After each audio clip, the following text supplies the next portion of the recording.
What's up, cyberspace cadets? That's right, it's Irate Prostate here. It's Thursday night, and I'm sitting here with my bud, Big Fat Brian. How you doing, man? What up, fam?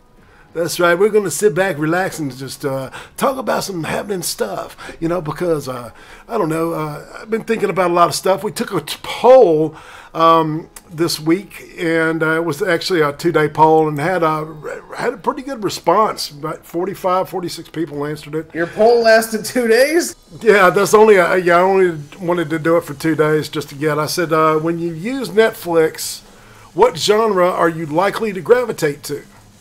And please circulate and retweet is what I said. And comedy was the #1 pick. Even though some people contested it and said they wanted a horror, and they didn't understand that you could have put it in the suspense thriller category. Horror would have fit in there, and sci-fi, I guess, too. But, you know, who's counting? My bad.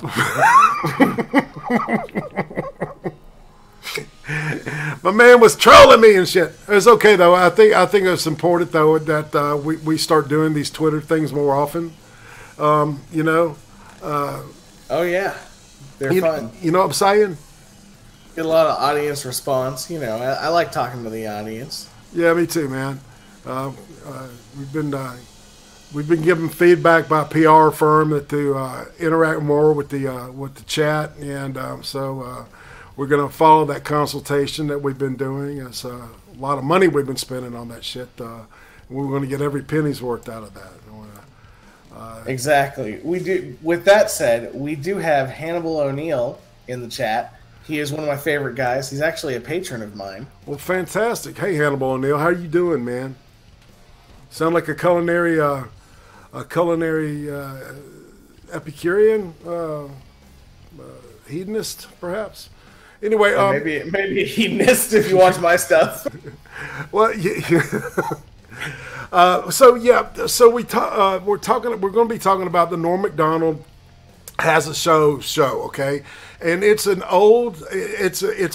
really simple talk show that's based on the old Tomorrow Show, and this was a show that came on.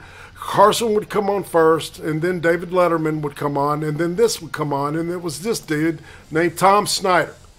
All right, and he was known for smoking a lot of cigarettes and possibly having a slight drinking problem. Known for wearing leisure suits and dyeing his hair. Tom, he had interviewed everybody on this show from John Lennon. He was John Lennon's last interview. To Kiss. To the Sex Pistols, you know, just these are just rock bands, you know, also Weird Al Yankovic. Let's see, I was, well, anyway, so the guy, you know, Tom Snyder had this great format where he would have one or two guests on, or a band, you know, or something like that, and he would just talk to them, shoot the shit, and it would be an hour of just, you know, just shooting the shit. It wouldn't necessarily be a promotional thing or anything. It would just be, you know, just shooting the shit. I mean, that's the only way I know how to say it, and that's what basically we get with this show with Norm Macdonald. And Norm Macdonald, man, he is fucking outstanding when it comes to shooting the shit with people. I mean, really. Yeah. Before we get into this, I do want to say that this show is actually structured the exact same way as also Norm Macdonald's personal YouTube channel. Oh, really? Yeah. So he actually has done these interviews like every year with. It's usually somebody that's completely random. Like he had Seinfeld on his YouTube channel to do an interview just like he was doing in the show, and. So, you know, if you don't have Netflix and you need a little bit of a preview before you decide to get Netflix to watch this, I would watch his YouTube channel because it's funny. You know, one of the greatest things about Norm Macdonald is that A, he has a dry sense of humor, and B, he's snarky as shit. Yes. He is making fun of these people, famous people, to their faces. I mean, half the time. Yeah, especially Lorne Michaels, and we'll talk about that later. So you know, there's this Saturday Night Live tie-in here, and there's all these people have something to do with Netflix projects coming up in the future, or have been, you know, doing a Netflix thing, like Drew Barrymore, who. It shows that Drew Barrymore has not changed at all since she was like 7 years old. I mean, she's basically the same person that she's always been. And, you know, and he wasn't fucking with her. It seemed like to me that he was just, you know, just having a good conversation. And she's got this free spirit kind of, you know, just open for anything kind of thing. You know what I'm saying? Yeah. I do think that he did make fun of her a little bit. Some might say she's flatty. Some might call her a thought. But sure. She's a fucking rich thought that can direct, and, you know, so, you know, she's got chops, man. The chick knows her shit. So I'm not gonna, you know, I'm not gonna cast any shade on that, man. She impresses me. Now, this is Billy Joe Shaver's 2 fingers. That got cut off mysteriously. We still don't know really what happened. Well, he said in the show, he said that it was a sawmill accident, aka I'm pretty sure what that means is he ran his hand across the saw blade. Yeah, and drinking might have been involved. Was another thing that I got off of. To say the least, yeah, probably drinking was involved. You know, but see, I thought that this was the one. All right, Billy Joe Shaver. I didn't know a lot about him, to be honest with you. And, you know, and I grew up in Nashville, man. And after a while, if you're a Nashvilleian and you're a teenager, or, you know, you're a kid, you grew up with country music, you pretty much fucking hate country music by the time, you know, you get to high school. I mean, it's just the worst fucking shit you could ever think of. And then rap came along, but that's another story. For me personally, okay, I'll say. But yeah, Billy Joe Shavers, it ends up that he was one of the main people that got, you know, Waylon Jennings was always this kind of hanger-on, right? He was like, he was kind of like a roadie and an opening act for Buddy Holly. And he actually got sick, physically sick, and gave Buddy Holly his seat on the airplane that ended up crashing, right? And it turns up later on that Billy Joe Shavers gives a song to Chris Christopherson. Chris Christopherson steals it, modifies it, cuts out half of it and makes it his own, and then. He upstages Waylon Jennings in this thing they were doing together, and Waylon Jennings didn't want to have shit to do with them afterwards. All right, so I found all this stuff interesting because of the background that I had, you know, growing up in Nashville, because I knew some of the names. And he does something that's very, very rare nowadays, especially in what they're calling country music nowadays, because it's really just pop. It's like almost like Southern rock pop. And if I think about that long enough, it makes me want to vomit, because Skinner was just, you know, they wouldn't have had nothing to do with this shit. They would have, you know, I know Ronnie Van Zant himself would have told those people to go fuck themselves. But so he's a yodeler, man, and you don't hear that a lot now. See, that's the like the Western aspect of country and Western music is that yodel. And he uses it in a really unique way and just really subtle here and there. His music is great. I was really digging that shit. I don't know, what'd you think about it, dude? I mean, I thought I was more so in it for the jokes. I'm not a huge country fan, but you know, I really liked how he made use of his hand missing fingers as like his main joke point. Yeah. There's a point where he uses his one little nubbin finger as a claw, and he's like, I gotcha. And you're like, oh, fucking what?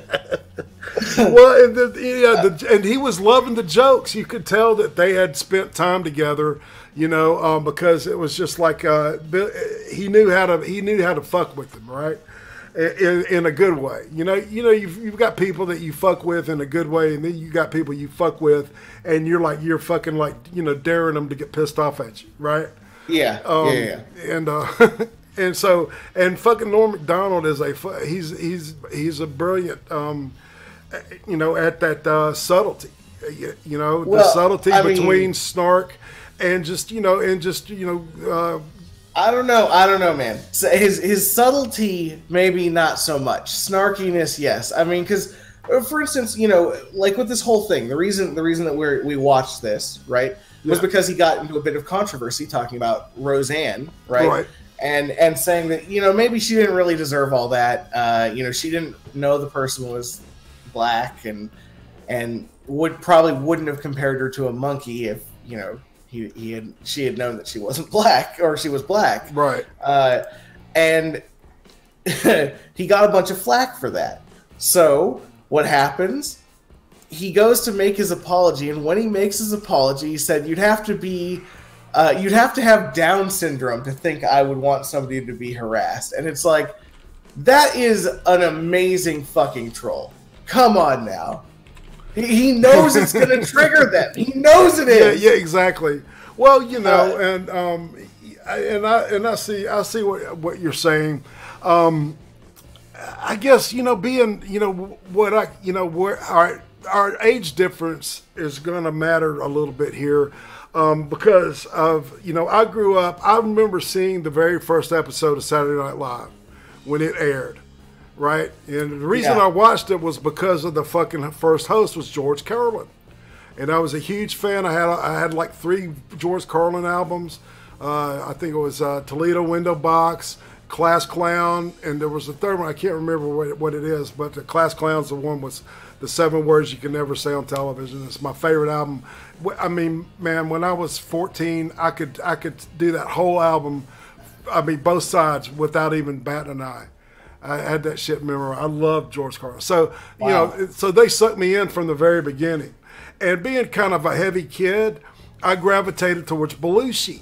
So I was a huge fan of Belushi, and I love Chevy Chase has got that dry humor too, right? That whole, hi, I'm Chevy Chase, and you're not. And then the physical aspect of his humor was funny as shit too. And he hurt himself really bad a couple of times, man. He fucked his back up. And he almost ruptured his spleen one time. And oh wow, how did he do that? He was like standing on this fucking chair in front of this podium, and he was supposed to be like Gerald Ford, because there was this joke that Gerald Ford was the president who became president after Nixon got ousted. Okay. He was the one that nobody wanted to get president. The VP is always the one that you're like, well, if you get this guy, then you're going to get this fucker, and then you're going to really fuck, right? So Gerald Ford was president for a couple of years, and he slipped and fell one time getting on Air Force One, and so there was this running joke about it, right? This whole joke about Ford falling down. So it was Chevy Chase didn't even put on makeup, right? He would just be Gerald Ford, and I mean they didn't spend like nowadays Saturday Night Live. I mean they've got a full makeup team, man, and they'll make you look like whatever you need to look like to get the part out. But these guys, all they did was maybe put some gray in their hair, and I mean that's it. Yeah. I'm an old man, right? They were true. So I really loved these guys. I had a friend named Marty Vaughn in 8th grade, and every Monday, it was Saturday night would be Saturday Night Live, right? And then Sunday nights it would be Monty Python, and there's other British comedy show, right? And I cannot remember that for this. What's his name? The guy that ended up being anyway. It's neither here nor there. But so, and every Monday, me and Marty Vaughn would spend the first half of the day before lunch talking about what happened on Saturday Night Live and on in Monty Python, right? Because they were doing edgy shit. They were, getting close to like cussing and shit like that. and you know that was edgy shit back then, and it was just so when this show started, you know, all right, it's like it read me, you know, David Spade, he was an SNL alum. You know, Chevy Chase, of course, was my favorite out of the SNL, and then of course Lorne Michaels, the quote brain behind the fucking Saturday Night Live. And what was interesting is that did you see today Chevy Chase came out in a WAPO interview where he disparages a number of actors and Saturday Night Live. It says, he said, there's a whole generation of shitheads laughing at the worst fucking humor in the world. And he's talking about the current crew on Saturday Night Live. And he said, it's just not funny anymore, man. No, that's what he's talking. He said, the dude makes $25 million a picture and he's not funny. He's talking about Will Ferrell, right? And then in this, it goes on. Let's see. It didn't see what all the muckety buck was about Tina Fey, but she was decent, you know. I mean, so he was cashing, and then Donald Glover. He said when he met Donald Glover, he turned white, and I mean, you know, hello, Donald Glover is not white, as a matter of fact. So, and then he said this to the guy. He said, "You people think you're funnier because you're black," and he said it to the kid's face, man. And that's what made him turn white so fast. So this is all in today. This came out today, right? And then the wife says, you know, well, Chevy was an abused kid. His mom used to wake him up in the middle of the night, beat him and shit. I guess she was a drunk or crazy or something. And she threw him in the, you know, it's like, and he said, fuck that. So, you know, he discounted all the stuff that she was trying to, you know, excuse. I mean, he had like drinking a fucking gallon of piss and vinegar, man. And he was just, throughout this whole, you know, interview, he's just like, you know, regurgitating some, I mean, mean shit. Didn't have a nice thing to say about anybody, but, you know, some of his old cast members. You know, he talked really positively about Belushi and Aykroyd. He just thought they were awesome.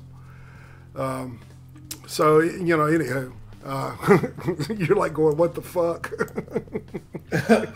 Yeah. I forgot to bring that up to you earlier. Oh, shit. But yeah, that was, I mean, I saw it on Drudge, man, you know, so I had to pull it up and look at it. And sure enough. Yeah, fair enough. Yeah, exactly. So, let's see. Jane Fonda, big surprise. Virtue Signal. Before we keep moving on. But why don't we make some comments about the people that were actually on the show before Jane Fonda? Okay, all right. David Spade, man. I loved his story about snorting the B12, man. It was funny as shit. They made him, like, he kept snorting this B12, man, and he said it was like, and, you know, some people will say it gives you energy. I think that's some kind of placebo effect because I don't really think it does.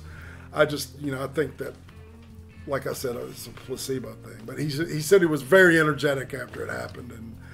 And yeah, I mean, you know, whether or not it gives you energy, you know, snorting that much powder just for a skit is probably going to mess with your brain a little bit. You know, you got a very thin membrane in your nose.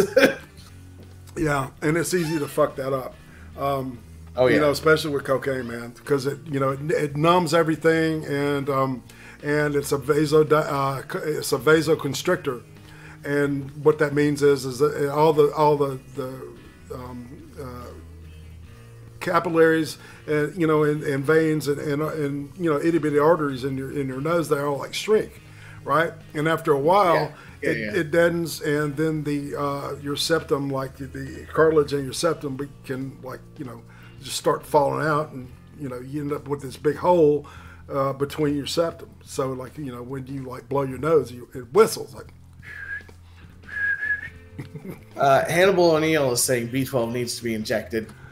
Yeah, that's you know, whatever. I'm not gonna, you know, and pick nits on that shit.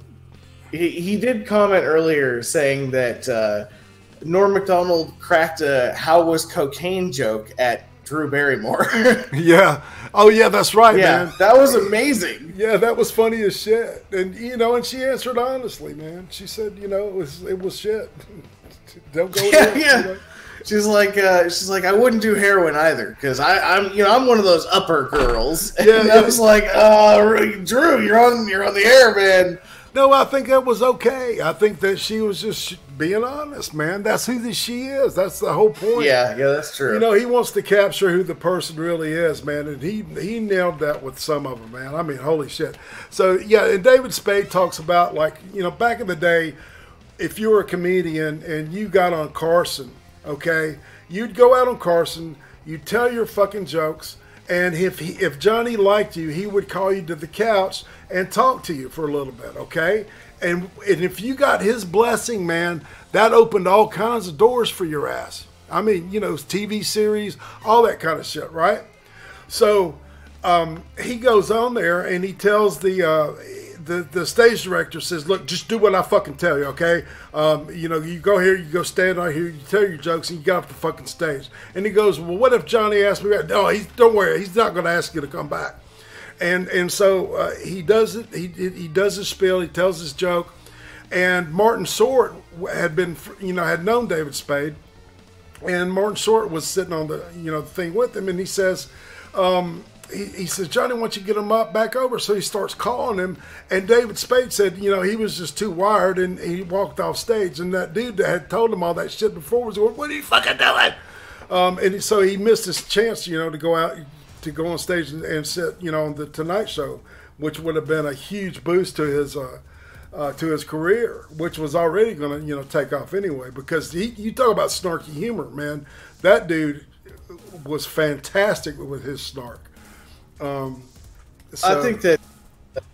think that David Spade was much better when Chris Farley was around, and they were a great duo. Oh, dude, they bounced off each other so well. Oh my god, yeah. And it's sort of a big loss. To the second Chris Farley died, so did David Spade's career. Well, and he's the one though that invented that line that Obama stole. The '80s called. They want their policy back. He was one of those first people that would said that someone so called, they want their whatever back. When he would bust people on aping other people's shit. Also, Cynic in the chat says Liz could solve that 2 butthole problem with cocaine because the whole capillary thing you were explaining. I guess, yeah, it would just turn it into one big butthole. Yeah, one big old blown out one. No, it would be. Oh, honey, did you fart?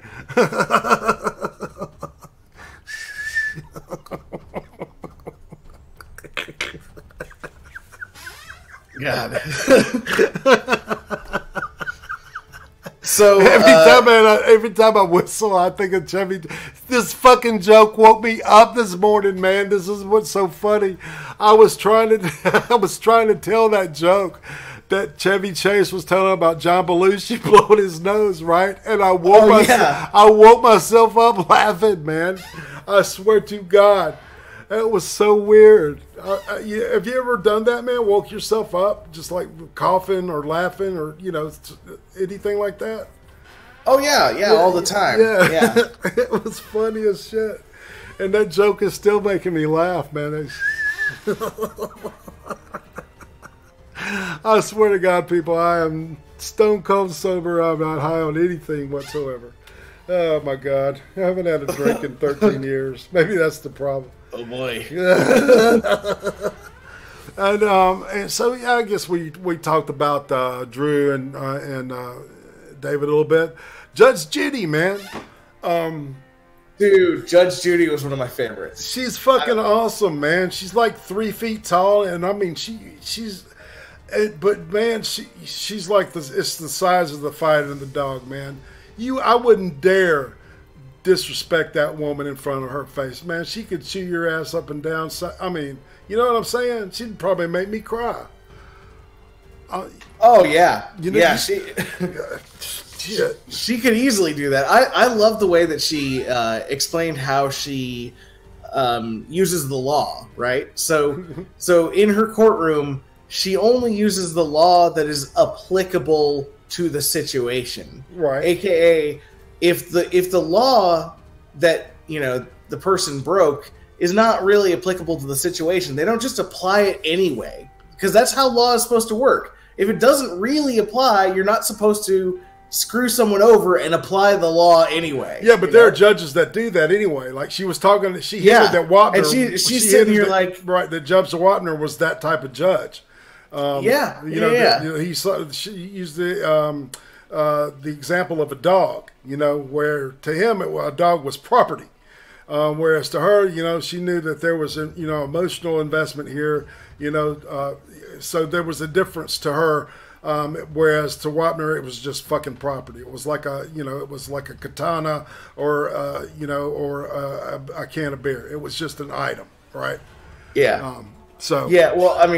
So then she goes on to talk about like her kids and stuff. You think she tiger mommed her kids? Because I feel like she did. Holy shit! She did, man. We're like talking. She had 7 kids. Yeah. How did she have time to go to work? Fuck. I mean, holy shit, man. She was woman. Go ahead. That woman was a busy woman. No shit. She was a prosecutor, and then she became a judge, right? And she did that in I think it was it New York? It was, I want to say in New York. She was a family court judge. And, I think it was New York. And so she said she wanted to open up family court because somebody wanted to put a camera in her courtroom. And she thought it was a good idea because there was so much stupid shit going on in family court, right? The law was being misused, that, judges that were appointed were like fuck up judges that were like, political appointments, for political favors and shit. Cousin of the mayor. Right, exactly. Or the cousin's, asshole, husband, right? Who was a moron, alcoholic, that, couldn't put 2 sentences together. But, nonetheless, he's doing family court, which is fucking ripping childs from people's lives, doing divorces. We got a wild goat, man. It's a successful stream. Everyone hit that like button. It's I gotta come up with a goat sound. A goat effect. Animation. Well, I got the sound effect. I'm not gonna pull it up though. It'll fuck up my mic. We got to get a goat animation that goes on here, like a GIF. You can just hit a button. Okay. For when the goat man appears, because that means you're right, man. I mean, because the goat man is integral to all the shows that Irate Prostate does, and I owe my career to this guy, and I'm not lying. I really think Goat Man is a good luck charm, and I really appreciate him.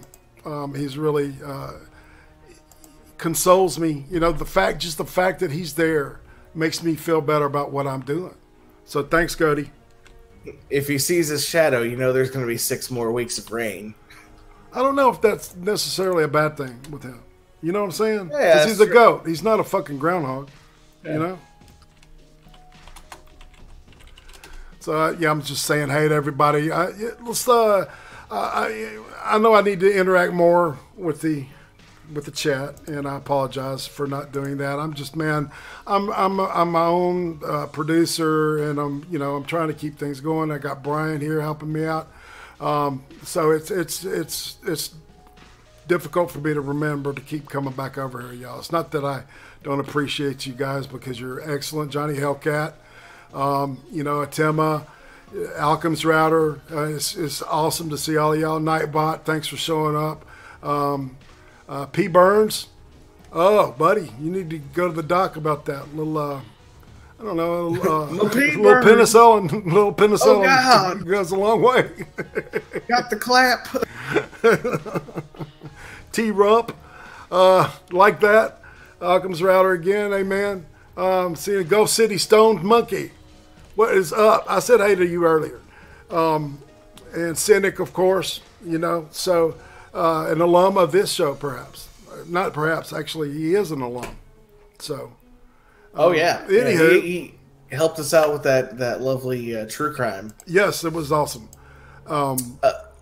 So Jane Fonda. I think that her episode, I had 2 episodes I didn't like out of this, and her episode was the first one I did not like. I was, I talked to my girlfriend about this. I didn't really know a ton about Jane Fonda. I guess she is sort of a big activist, and had done a lot around the Vietnam War, which I kind of agree with the Vietnam War activist. Oh, dude, she went to she endorsed communism, dude. She did she? Yeah, she sat in a fucking AAA it's a quad cannon that you shoot down airplanes with and shit. And they got just all this massive film of her sitting in the thing and learning how to aim it and shit. I mean, it was horrible propaganda because, there was all these pilots. John McCain was one of them, that were POWs and shit that were being, tortured and shit. And those are the ones that lived. Some of them were beaten to death when they, if they parachuted safely into North Vietnam, they're beaten to death by fucking villagers and shit. So I don't know. I understand what she might have been trying to do. She was married to this French producer dude. I think it's the dude that directed Barbarella, which is a fantastic movie actually. And I rarely endorse her shit, but that is a good movie. If you like. Where heavy metal and all those all that type of science fiction comes from, it comes from that old school French, pulp sci-fi from the 50s. Where they were doing nudie shit in with it too. So she married this guy and she read this book Vietnam was once French territory, right? And they had ran the French out of Vietnam, and then we know all the bullshit that happened. I mean, it's I'm not endorsing that war whatsoever. Agent Orange, chemtrails, Illuminati. Well, we're talking false flag, man. Tonkin's, was proven to be a false flag deal. So that shows you what anyway, Hannibal O'Neill, Judge Judy is greater than Jane Fonda. More soldiers have died under Democratic presidents than any others. Just saying. Quiet. Anyway, so Jane Fonda. So yeah, she couldn't help but kind of get a little virtue signaling, man. It was whatever. A little. Yeah, I know. A lot virtue signaling. What are you talking about? Yeah, she was making the stick her finger down her throat sign. I went talking about President Trump and shit. Yes, if you could, that's a clear case of Trump derangement syndrome. Exactly. You can't put that shit aside for 2 fucking seconds while you're on somebody's show being interviewed, right? No shit. Come on. Right, exactly. You've got to flash that fucking, card everywhere. It's interesting because I know that since you named her, I know what your the other episode you didn't like is too. And that's Lorne Michaels, right? Yes, it is. I did not like Lorne Michaels. See, man, they're both fucking snobby, fucking rich people that think they're better than everybody else. Lorne Michaels was like, what am I even fucking doing here? I could literally see him thinking that. Why am I wasting my time? This is such bullshit. The look on his face was, why can't I fire him again? No shit, man. Oh, that's the quote of the show right there. We're gonna frame that one, dude. Excellent. Quote. I can't even really be mad at Norm Macdonald for having him on, right? Because you could tell that it was a vendetta between Norm Macdonald and Lorne. I don't even know his last name. Lorne Michaels. Yeah. Lorne Michaels. Yeah. It was clearly, Norm Macdonald only had him there not to be funny at all, but just to fuck with him the entire time. 20 minutes straight of him just jabbing and jabbing and jabbing, and you can see this guy get more and more angry, but he's not, the foundation doesn't crack or anything, but you can just tell he's like, Well, and then someone after this. And don't you remember, like during one thing, right? They had to take a break, and the dude said, "I've got to go to the bathroom." Adam, his name's Adam Egget, Yes. his sidekick, right? Norm Macdonald's sidekick. He had to go to the bathroom. He goes, "Oh, well, Mr. Michaels has got to go to dinner now, so better hurry up." I could. And then when he came back, obviously they had gotten him a couple of snacks or some shit, because Norm Michaels' mouth was full and he was chewing. So I just thought that was really nice. That was we've got to kowtow to Mr. Awesome here, I get it, man. I totally get that shit. That dude just he's so fucking. Dude, you should have quit doing what you're so fucking proud of 20 years ago. Well, he is hands down the reason that SNL sucks ass now. Yeah, because it's it's just total political. Well, not even that, but like, have you watched an episode recently? Dude, I can't make it through 5 minutes of any of the sketches, dude. I don't. The people aren't funny. Okay. They're talentless. They're not funny, man. The writing is horrible. No, dude. I had to sit through an entire episode on Mother's Day this year. Or sorry, Father's Day? Yeah, Father's Day this year. God bless. Well, yeah, and they played a rerun that was this is why I thought it was Mother's Day. It was the Mother's Day special they played a rerun of on that day. And I'm sitting there like, okay, when are the jokes supposed to come? Because this is like, there was nothing there that was funny at all. Like, not even normie funny. We're talking like, my mom and dad weren't laughing, and they laughed at the most ridiculous, like, dumb comedy stuff ever. They loved, you remember that show Grimm? Yeah. Yeah, they loved that show because they thought the bad graphics were funny. yeah. These are the type of people you can't entertain. I dig it. See, man, I couldn't even. I tried to watch a couple episodes. This past season, last year or 2017 or whatever the fuck, and it was just. It was just god awful. Saturday night's he should have just canned it, man. Said, look, right after it just when Phil Hartman died, they just as a nod to just the awesomeness of Phil Hartman, he just said, you know what, I need to move on and do something else, man. And obviously this fucker's a one-trick pony, so. Oh, they're gonna ride this thing out till they can. Till it dies. And he wants some kind of stupid Lifetime award, and he'll probably get one.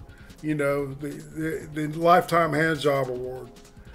Johnny Hellcat. I'm not saying that Grimm was bad, but I mean we can all agree some of the graphics were kind of shitty. It wasn't my cup of tea, dude. I'm not gonna diss because I only saw half of one episode, and I just that didn't grab me.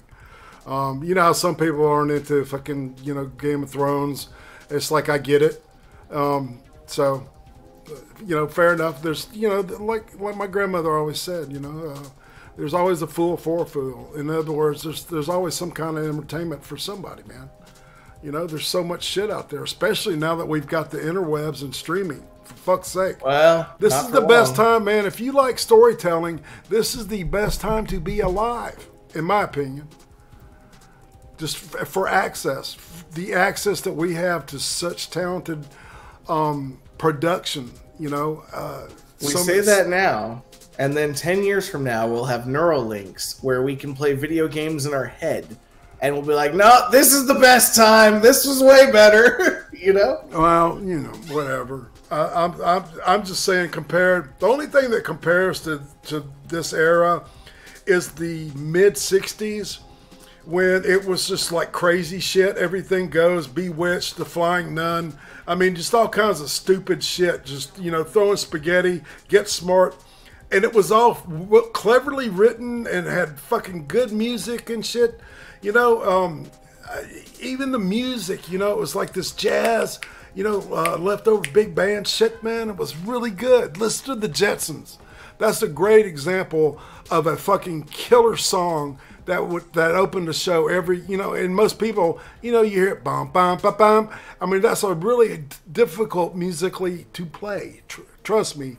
I'm not a musician, but I've seen people try to fucking play it, and it's very difficult, okay? I'll just say that. I've seen many people try to really hammer their way through it, and it's really not pretty. And that's just the Jetsons, man. So Gilligan's Island, man. I mean, all those just ridiculous, the episode where they find plastic explosives and, the professor makes all kinds of plates and shit out of it and the monkey starts throwing them and they explode. It was like, who would have thought of that, right? People on acid, okay? That's who thought of that shit. It was everybody was doing acid and shit, taking drugs and writing really great comedies. All right, preach over. Sorry. Well, now we are on to the part of M.Night Shyamalan. What did you think of his episode? Oh, man. I had totally forgot that the movie that he did before Split was The Visit. Did you see that, man? Remind me, what was that one about again? Because I always mix his movies up. This girl and her brother go to their grandparents that they had never seen before, right? They hadn't met them since they were kids. They hadn't seen them since they were kids, right? And they get there, and they see that they're acting kind of weird and shit and doing creepy stuff.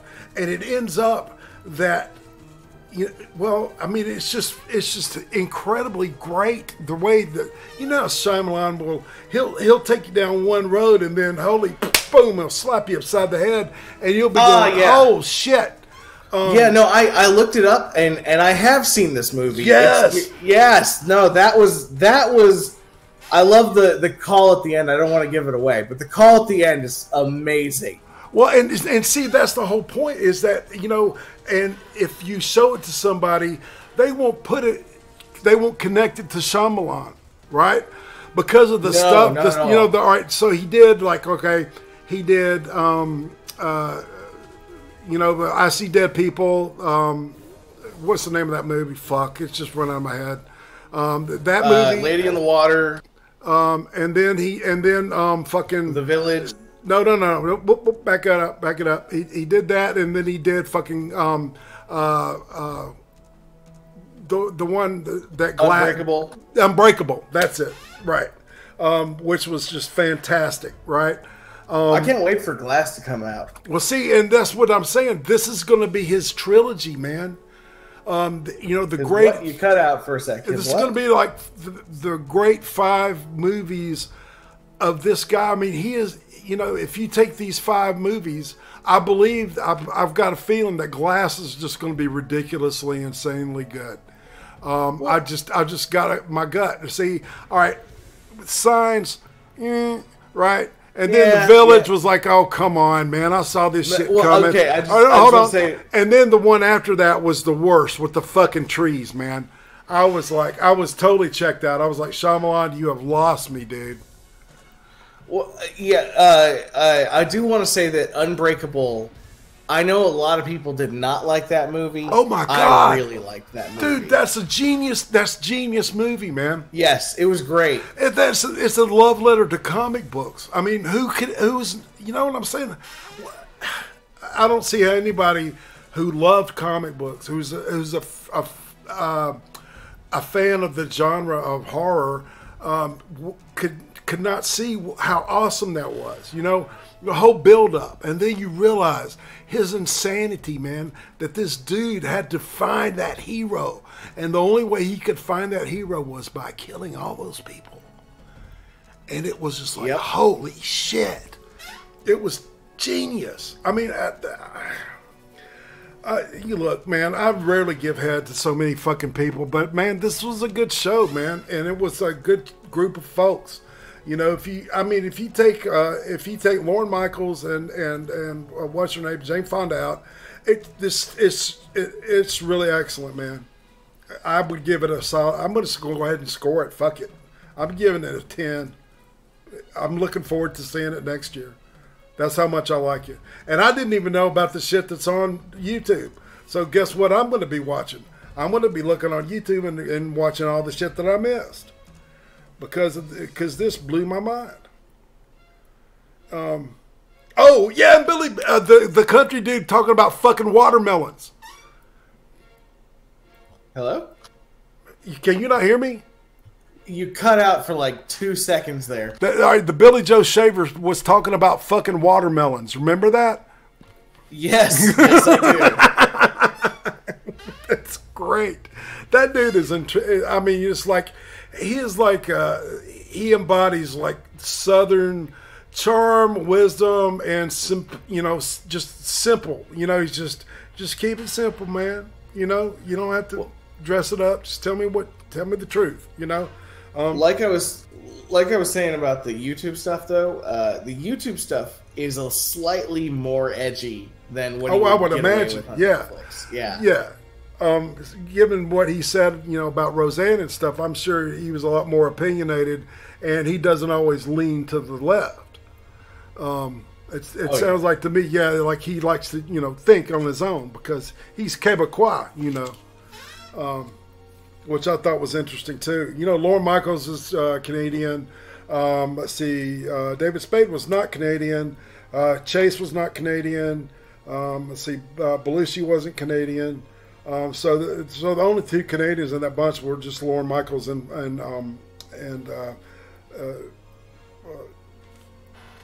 the host, Norm Macdonald himself.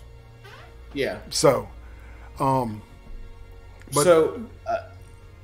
please. Do you mind? I would like to go ahead and rate this. Go for it, my man. So, okay. So my favorite point, even though it was on one of my least liked episodes of this entire thing, was when Norm Macdonald leans over and mouth kisses Jane Fonda. Because she had been flirting with his sidekick the whole fucking show, man. Oh, that was so cool. Well, yeah, but you could tell she wasn't expecting it. No, and she didn't want it, dude. That was the whole point. He did that to fuck with her. You could tell, man. Oh, it was awesome. That was like, yes. I don't know, because afterwards she looked like she was into it, though. Maybe, I don't know. Okay. Yeah, maybe a three-way. I don't know. She looked like she was looking at the younger dude to me. It looked like she was eyeballing him and flirting with him. It's like, I don't know what's good looking out. So I couldn't tell you if the dude was good looking or not. We didn't talk about, let's see, Michael Keaton. What you would expect. I really like Keaton's personal art that he's made. You can tell the dude has done a lot of he's done a lot of painful living, Keaton was the one that actually walked off, right? And he I don't think he walked off. One of them walked off. Yeah, somebody did walk out. It was Letterman, wasn't it? I thought it was Keaton. It was either Keaton or Letterman. One of them did. Yeah, you're right. You're absolutely right. Yeah, he starts reading the jokes off the cue cards, and as soon as he's done, he's all, "This was lame. I'm not coming back here," and he walks off the stage. Yeah. And then, David Letterman was, what you expect. It's like, well, it's been 3 years and nobody's told me to cut off the beard yet. Which I thought was, that was, typical Letterman humor. So I can see Macdonald being a student of Letterman in a way. It was Letterman. We have Hannibal in the audience. This has corrected me.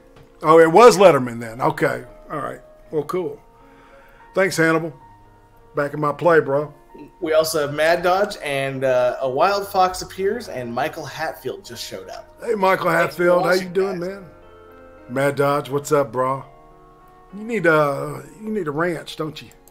We're going to ranch you, son. Okay, so I'm going to give this my rating. Don't abuse your power, son.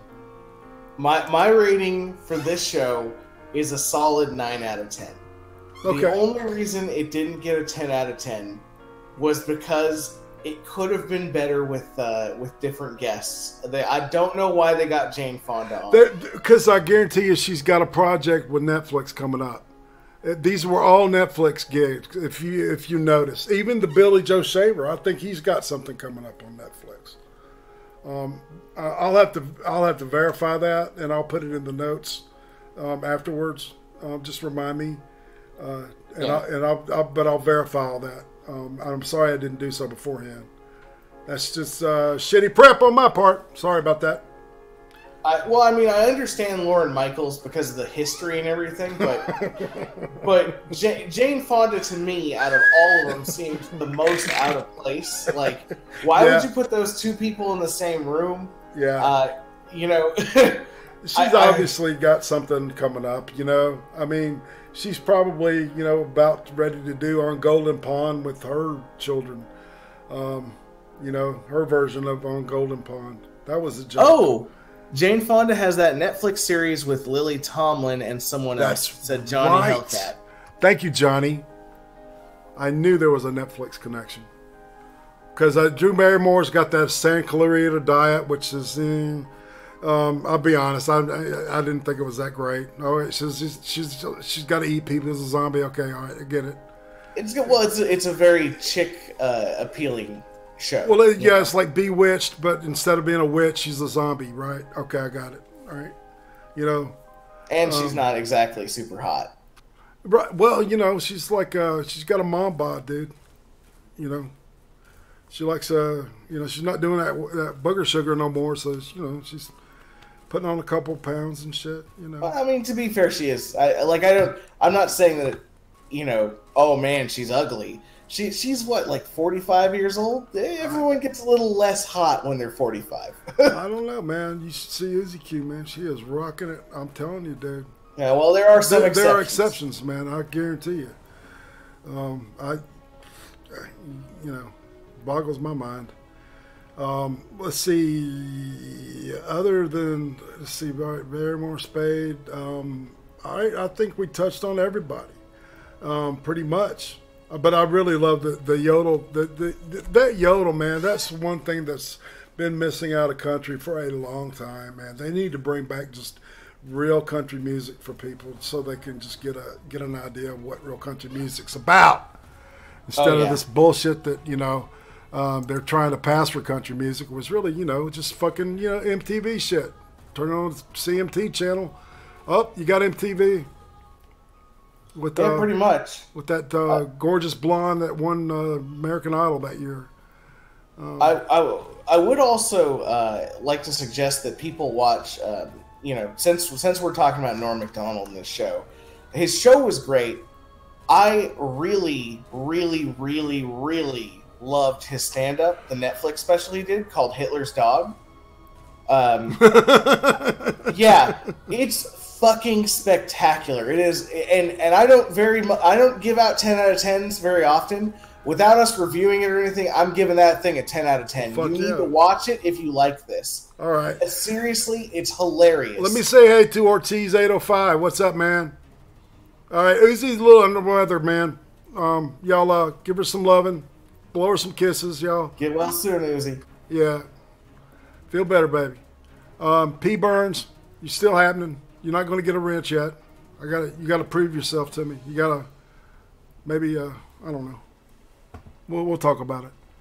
All right. So this is the time when we talk about what we're going to do next week. And so Brian and I were talking. When we decided to do this show, we had decided to do another show. But since we did 2 weeks of true crime last month, we said, fuck it, we're writing the rules, so let's do 2 weeks of original programming, for this month. Well, yeah, and to be fair, there's not a lot of true crime on Netflix. So. And you know what? We never really talked about this, but I guess what we're going to do for October is do nothing but horror. Oh, yeah. Talk about nothing but horror and shit. Screamtober, everyone. That's right. Yeah, so we're going to be doing lots of horror, lots of suspense thrillers. Well, thank you. Who is that? Someone has just added themselves to the roster. It's P. Burns. Why, thank you for your subscription. And now I will ordain you with a wrench. Ah, I see how it is. Quid pro quo, eh? Well, and I'm also thinking, and y'all can answer me in my DMs or just do it on my Twitter. Is it a good idea for me to start giving away a $20 Amazon card once a month to people that are subscribed and put shit in the comments? Well, yeah, that sounds really cool. I don't know. It's just an idea I've been thinking about. But, so, y'all think about it. I don't know what show. It might be this one. I can't afford to do one for every show. No, that's a bit expensive, man. Yeah, I already. That's like $80 a week, right? Not a week, dude. We're talking a month. Even a month would be running a little hard. Oh, right, yeah. It would be a little difficult. But anyway, but so yeah, next week we had talked about Iron Fist or Ozark, but let's just do Iron Fist, man. Okay. Because it's like, but I think more people are going to want to watch it, and there's a lot to talk about with Iron Fist, and and I'm really, hey, look, let's give them a recommendation right now that fucking Ozark is outstanding. Okay. Say that again. You cut out one more time. I said Ozark was outstanding. If you liked season 1 of Ozark, season 2 is not going to let you down in the least. Okay? I agree. I agree. Yeah, we were talking about that. So, but we'll save our opinions about Iron Fist for next week's show. So with that, Brian, you got anything you want to talk about? Anything you want to shill? We got Weekend Warriors coming up this Sunday on the Finer Print channel. Me, Bunny Blackwell, and the Finer Print do a live shit posting show where we watch really, really horrible videos of just like crazy stuff, and we make fun of it. It's not political commentary, really. You know, we try and stray away from that. We just want to shit post on the internet. You know? Yeah, that makes sense. I'm supposed to be interviewing Aiden Paladin on Sunday too. Oh, cool. So at the usual time. So I don't know, man. Cream Stream tomorrow night. It's just going to be the crew, and I think that we got a strong crew. So anyway, with that, we're going to just go ahead and scoot out. Big Fat Brian, got one last thing. That's right. No, we're good. Thug life. All right, y'all. Take it easy. Have a great week, and we'll see you back here. Also, Iron Fist is totally a porno, man. I would watch it, just so we can talk about it. And if you want to, if you really want to talk about it, you can come in and hang out in the green room, and we can yank you in here and talk about it with us on the air. Oh, yeah. Yep, we've always wanted to do that, so we'll start doing it. I agree. Audience participation. That's right. This is Irate Prostate. Like I said, y'all have a great week, and we are OUT, and see you next week. Later, taters.